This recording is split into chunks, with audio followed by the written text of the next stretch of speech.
優秀なモニターコントローラーであり、優秀なマイクプリであり、クロックもいいし、でそこにダンテがつくと、もうこれ1個で本当ヘッドホンアンプの性能もめちゃくちゃいい。俺多分人生で一番好きかもくらい。はい、白マニア YouTube チャンネルです。今日はですね、勝手に自分が使ってる機材を紹介しようかなと思って、この間のUAD の回がダンテを結構取り上げてね、なんか UAD の製品を取り上げなきゃいけないのに、結構ダンテの解説をやってる後半の動画があるという、でもあれはね、あれは企業案件だって、あそこは企業案件じゃないのでいいんです。前半のやつはちゃんと紹介して、後半はあれはオプションみたいな感じなんですけど、ちょっとその流れでお前他社を突然やるのかいっていうのはあるんですけど、これはもともとね、自分が使ってる機材としてすごい紹介したいなと思ってて、ダンテレディっていうダンテ対応になったんですね、この間。それが出たらYouTube で取り扱おうとずっと思ってたので、ダンテの流れでいいかなと思って紹介したいと思います。今僕がスタジオですごい重宝してるこのノイマン NT48 っていうオーディオインターフェースです。はい。最初出た時はそのラベンナ AS67 のラベンナ対応だったんですね。なんですけど、この間ダンテレディというダンテのチップに入れ替えられるサービスが始まって、無事ダンテでも動くようになりました。なので今は僕はダンテで運用してるかな。で、今電源もね PoE でもう動いちゃってます。はい。一回ちょっと PoE 抜きますよ。PoE 抜くとね、ほら電源切れます。ちょっと外そうかな。なぜこのスタンドにつけてるかというと、結構熱を持つので、放熱のためにも僕はちょっとこういうスタンドにつけてたりするんですけど、これね結構ずっしりしてて、で裏に普通にマイクスタンドのやつが刺さるようになってるのと、すごく簡単に言うと2インアナログは4アウトです。キヤノンハイインピもあるけど、マイクラインが2個あって、ごめんインプットここにあったわ、34だから4イン4アウトだね、アナログは。で、メインアウトのキヤノンが2個あります。あとラインアウトでもう34アウトがあって、あとはこれは右とかなんだけど、あと ADAT がインアウトついてるので、これで8イン8アウト稼げます。でさらにダンテはね、8チャン拡張するモードと64チャン拡張するモードの2つありました。でそれでちょっと値段が違うから、ダンテレディの方、そのチップ変えてファームウェアアップデートしても、それですぐダンテが使えるわけじゃなくて、あくまでもこう書いてあるけど、ダンテレディってね、ダンテコントローラー、僕がよく紹介するダンテコントローラーの方でプラスお金を払わなきゃいけません。だからそこだけちょっと注意が必要かなと思ってます。ちょっと今刺そうかな、これ。でその値段がね、みんなは8ちゃんでいいけど、僕とかはこれをね、アトモスのモニターボリュームとしても使えたりするんで、僕はやっぱり64ちゃんにしてるので、そうするとちょっといい値段がしますが、やっといても損はないかなと思います。あと僕が一番重宝しているのはヘッドホン端子が2個ある。こっちとこっち2個あって、こっからお客さんがこっちとこっちで同じヘッドホンアンプで音を聞けるから、ドルビーアトモスのそのバイノーラルチェックするときに結構シビアにヘッドホンアンプが変わると音の印象変わるので、同じものを聞ける。で同じヘッドホンで会話すると同じ指標でミックスチェックができるので、まずそれで俺はよく使ってて、さらに卓録する人がいたら、このスピーカーも AB 切り替えあります。だからヘッドホンも12の切り替えがあって、スピーカーも AB の切り替えがあるという感じです。でダンテでつなぐっていうのも一つの手なんですけど、単純にオーディオインターフェースとして使う場合は USB-C でパソコンと接続します。でさらにもう一個 USB-C でよいしょ電源を供給します。そうするとこれ動き出しました。電源が入るという仕組みになってます。なので普通に高音質なオーディオインターフェースとしてダンテを使わずに使うこともできるので、それもそれでいいかなと。で前紹介した畳リバーブ紹介したでしょ。アルチバーブの時はね、このマイクプリすごいクリアで32ビットフロート 192K とかで撮れるんですけど、すごい音がいいので、これで畳リバーブの2024は撮りましたね。で当時は AES67 だったから AES67 をダンテに変換するというか、互換性があるモードがあるんですけど、それで、ダンテのジェレックのスピーカーからこれの音を出して、これの、マイクインに DPA の4006つないで出しました。でちょっとね立ち上がり時間かかるけど、こういう風にダンテついてますね。でね、これをつなぐとちょっと待ってね、結構ね余裕を持って時間が必要です。で今ねちょっとパソコン立ち上げると、なんか今すげえアップデートしろって言われてるツールキットもポータルもディスカバリー、これなんだろうな、わかんないけど、でここにねノイマンの右上にロゴが出てくるんですけど、そうするとねウェブでもう IP でね中のこうミキサーとか見れるの、ここでいろいろ自分なりのこう設定をこれで作れます。だから優秀なモニターコントローラーであり、優秀なマイクプリであり、優秀なヘッドホンアンプである、さらにもちろんだからクロックもいいし、でそこにダンテがつくと。で実際その値段的にはいくらするか知ってる？33万。結構パンチあるでしょ、結構パンチあるけどその価値はある。前も言ったじゃないですか、オーディオインターフェースの価値で、そのヘッドホン10万、マイクプリ10万、モニターセクション10万って思うと実は安いっていうののも典型的な例ですね。中に DSP 背負ってるからレイテンシーもないので、リバーブとかコンプとか EQ も全部できて、で Q ボックスにもだからなる。例えば1番でミキサーが自分のバランス効いてます、2番に単独でいろいろ返してあげて、例えば歌上げます、クリック上げますみたいなのを別のミキサーを、これタッチパネルなんで別のミキサーを作ってあげて、卓録で共有することもできるから、それもねすごいね便利だと思う。であまりにわからないからチャット GTP にも聞いてみたNT48 の良さは何ですかっていうのを聞いてみて、あとこの NT48 は何かっていうと、スイスのねマージングっていう会社がもともとある、その AES67 とか使ってクラシックの録音で DSD とかハイサンプリングレートだから、僕らは 192K とかまでしか使わないけどもう 368K、 その上の760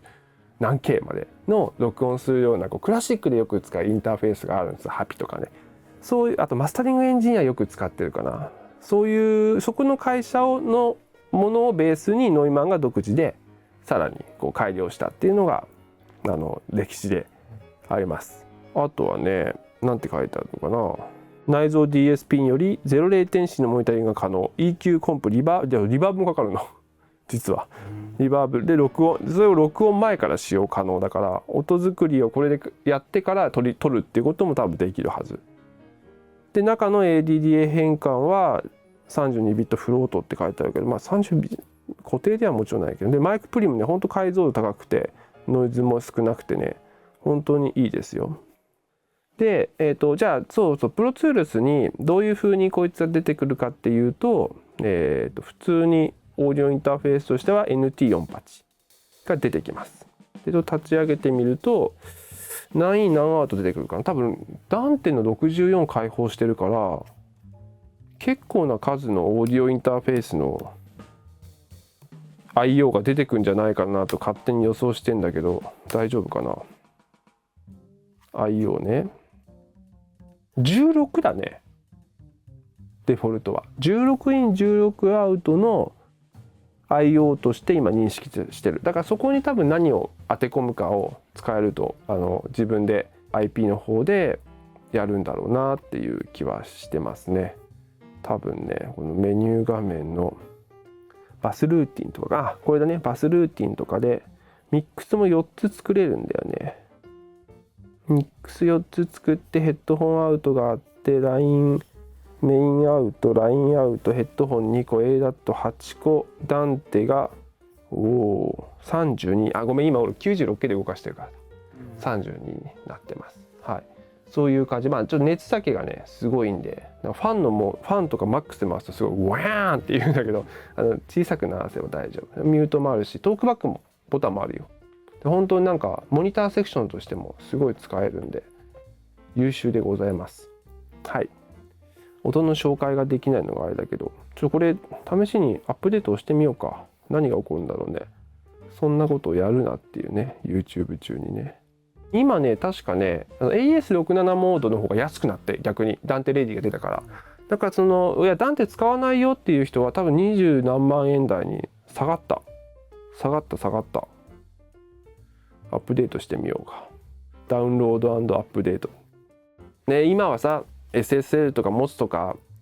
安い 2,3 万円のオーディオインターフェースはもうドライバーも入れずに繋いだらすぐ使えるっていうのも一つの売りだけど、もうこれ1個で本当ヘッドホンアンプの性能もめちゃくちゃいい。俺多分一番好きなのよこれのヘッドホンアンプ。人生で一番好きかもくらいヘッドホンアンプ好きで、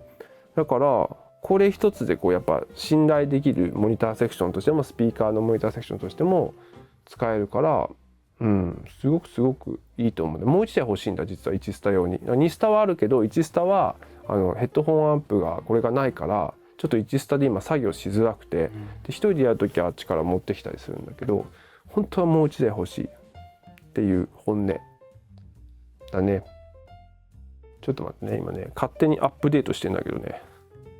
そうアップデートもね簡単っていうか結構オートでファームウェアとかもいちいちやんなくても今なんかほら始まったもん始まった。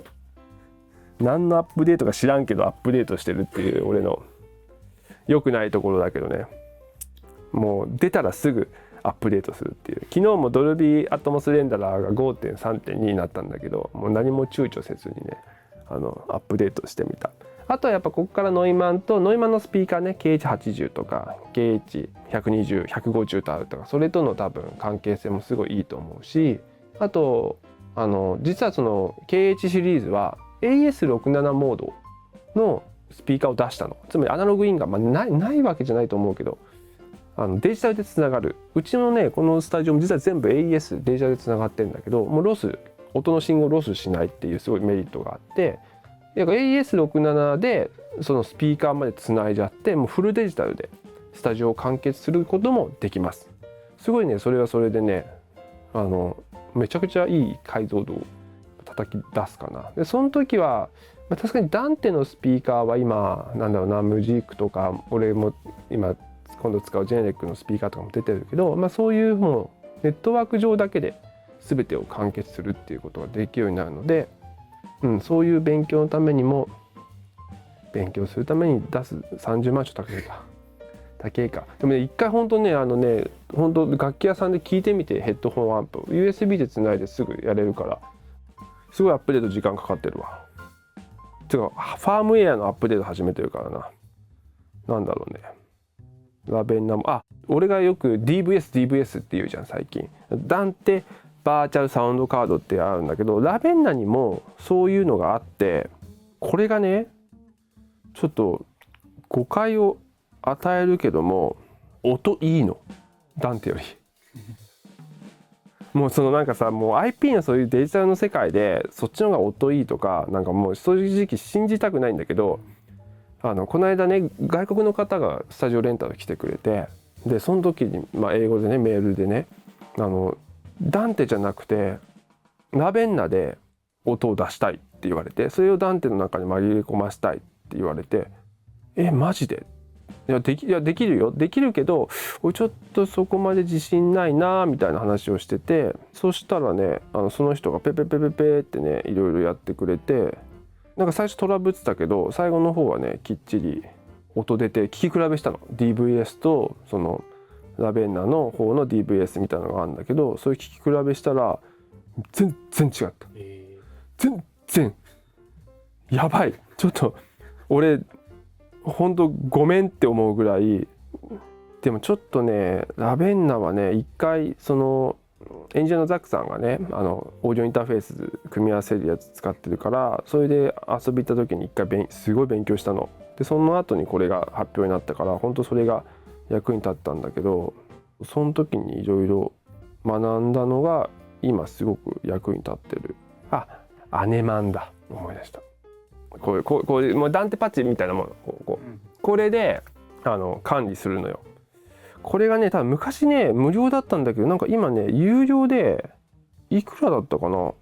なんか有料になっちゃったからちょっと困ってるんだけど、もし俺なんかプログラマーちょっとかじったことあるからこういうの俺得意だぜ IP 得意だぜっていう人いたら、ぜひDVS も7000円ぐらいで、こっちもね多分それくらいだと聞いてるんで、ダウンロードしてぜひトライしてみてください。面白いと思う。だからなんか今さ、マトリックスをどうしても使う、あれは NTP テクノロジーっていうのをやってたんだけど、音にこだわる人っていうのはクラシックとかのエンジニアさんとかってみんなマージングの製品使ってる。何がどう違うとかって言葉にいやもう解像度が全然違う。俺らが使ってるマイクなんていうの、マイクとかとなんかね別次元の音してる AD コンバーターも DA コンバーターもなんかね秘密があるらしいんだけど、録音カンパニーが出してるプロシードマガジンで一回ノイマンの人と録音の人が喋ってる回があって、なんかね使ってる技術もちょっと違うんだって、同じ IP なんだけど、でダンテはね一個古いみたいなことを聞いたことがあって、でそれがなんかその差になってるみたいなことは言ってたな。アネマダウンロードできるかな。ドキュメントダウンロードしたいわけじゃない。これだ。オーディオネットワークマネージャー 2.0 これですね。でこれとプロダクツハッピーマーク2っていうのをみんな使うんだよね。でここにねよく俺がやってカード挿してんじゃん、俺がマトリックスに。そういうのがこうあって、こういう8ちゃん単位で AD コンバーターがあってみたいな、 DA コンバーターがあってみたいな、そういうのがねマイクプリ付きがあったりするの。よしちょっと待てよ、見せてあげたいんだが、これだ、ラベンナバーチャルサウンドカードって書いてある。でも for Windows って書いてあるんだ。違うな、じゃあゆるいね。事前に調べとけよっていうね。まだファーム上げてる。これ全然さ良さをさ伝えられてないね。どう思う？すごい重いのよ。重いものって正義じゃん。物理的にこれがそう重いから、重いやつってやっぱりいいんですよ。何ですか？中がしっかりしてるってことだから。よし、これ諦めよう。これ一旦諦めよう。あとはせっかくノイマンが作ってるから、ノイマンもヘッドホン今2機種出してるのね。オープン型と密閉型かな。これとの多分相性もすごいいいと思うから、ちょっと今度ヘッドホンを探す旅にまた出ようかなと思ってるので、それとの関係性も聞いてみようかなって思ってますし、あと今度ねライムっていうノイマン独自のバイノラルプラグインが出たの。7.1.4 のノイマンで組まれた 7.1.4 の部屋でこうバーチャルで聴ける。この間俺ノイマンのセミナーやったのね、工学院で。ノイマンのスピーカー K1 シリーズ使ってやったセミナーの時にもベータ版テストしたんだけど、それすごい良かったんで、ちょっと今度それを借りてデモさせてもらおうかなっていう計画は今あります。だからノイマンが K1 シリーズで組んだ結構ちゃんと広い部屋だったの、結構大きい部屋で、ノイマンってもともとさ KU100 っていうそのマイク、ダミーヘッドのマイク出してるから、多分そういうバイノーラルとかっていうのも技術的に昔から取り組んでるから、すごいいい音で本当に LR の感じとかもすごい良かったから、その時のベータ版で。だからなんか次ねちょっと楽しみにしてます。どれくらい使えるのか。プラグインで AX させるから、Apple バイノーラルを指すような感じでノイマンのバイノーラルみたいなのの、ミックスのしやすさみたいなのも次チェックしようと思ってますので、また、そういう動画が撮れたらいいかなと思ってます。なので今ちょっと高いけどいろんな機能が満載の絶賛アップデート中 80% の、NT48 でした。はい、ではこんな感じで今日は終わります。ありがとうございます。